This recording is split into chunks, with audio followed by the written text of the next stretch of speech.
falando da direção de ensino, falar um pouquinho de ensino, a gente teve a oportunidade de fazer um estudo de vários currículos nacionais e internacionais e não quis inventar a roda. Eu queria pegar o que tivesse melhor de cada um. Então, a gente tentou fazer uma reforma diagonal.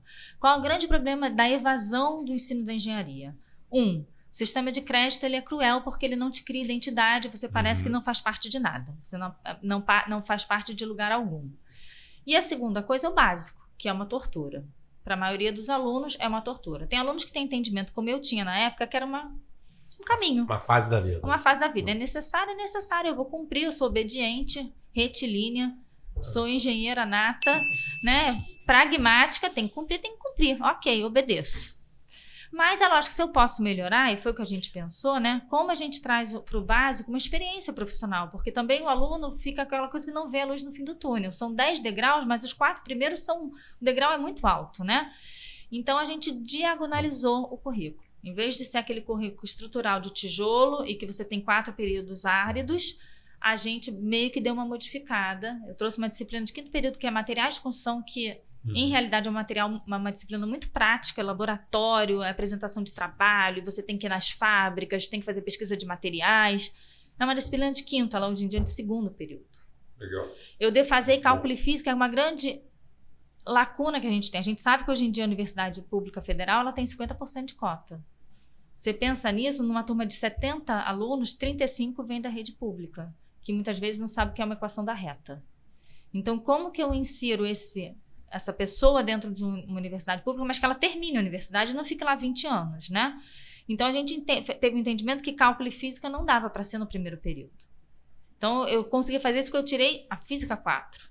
Então, o aluno no 1º período, ele faz cálculo 1, mas ele só vai fazer a física 1 no 2º período. Então, ele tem um acolhimento que já é um ambiente árduo, suaviza, né? Suaviza, porque muitas vezes você tenta ir bem nas duas e vai mal nas duas, né? E você usa o cálculo 1 na física 1, então faz sentido. Exatamente, faz isso, sentido né? isso também, porque você... É lógico que você Isso pode é verdade, aprender, eu me lembro bem disso no momento de Uma inércia. confusão. Você tem, O você cálculo fica... do momento de inércia precisa ter consciência de Você integral. precisa. Você está aprendendo aquela Tá matéria, aprendendo já tá integral. Já tá aplicando, né? aplicando aqui. Aprende um Às e vezes, aplica. às vezes você via, às vezes você via uma derivada. É verdade. E aí eu falo, eu adorei Física 4. Vou te dizer que, assim, das físicas foi uma das umas que eu mais gostei, mas a gente tem que olhar pra frente, Nuclear, sabe? né? É a teoria da relatividade, Relatividade, ótica, né? Muito Então, o bom. conteúdo de ótica foi importante, a gente incorporou dentro de uma disciplina, que é de materiais, a gente criou uns itens ali para o aluno não perder totalmente esse conhecimento. E com isso a gente conseguiu, sabe, fazer uma coisa bem mais na diagonal. Invertemos algumas disciplinas, escutamos muitos alunos, que eu acho que também isso é fundamental. Meu público-alvo e quem está sofrendo ali na pele, que pode me auxiliar, eles são os alunos. E eu tenho certeza que hoje em dia, assim, o currículo da Engenharia Civil da UFRJ é um dos mais modernos do país. Que bacana. É um dos mais modernos do país. A gente colocou uma disciplina, gestão de projetos. Tirei aquela disciplina de... Como é que é aquela disciplina da produção? Organização das indústrias. Organização das indústrias. Olha, para quê? E botei um conteúdo muito mais aplicado, que é a gestão de projetos. Como é que um aluno de engenharia não sabe o que vai fazer projeto pelo resto da vida e não tem uma disciplina de gestão, né? De planejamento? Tem que ter. Então, O currículo eu lembro, por exemplo,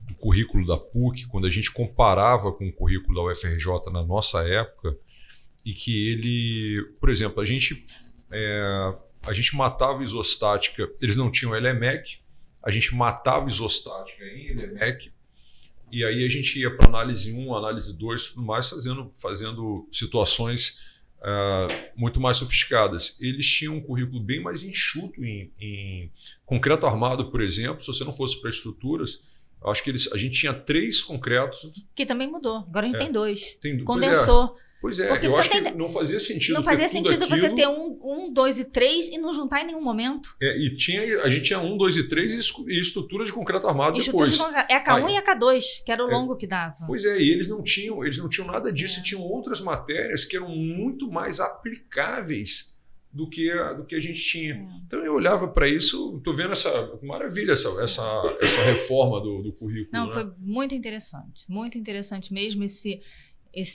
a gente se debruçou na reforma, se debruçou a estudar melhor e a entender um pouco melhor e a modernizar, né? E aí o que aconteceu na congregação é que, infelizmente, só a Civil fez isso. Fazer uma reforma curricular é algo extremamente desgastante do ponto de vista burocrático, do ponto de vista de você equalizar o currículo, como você funciona para o aluno se formar no antigo, no novo, sem prejuízo, conseguir que a máquina rode de forma harmônica, né?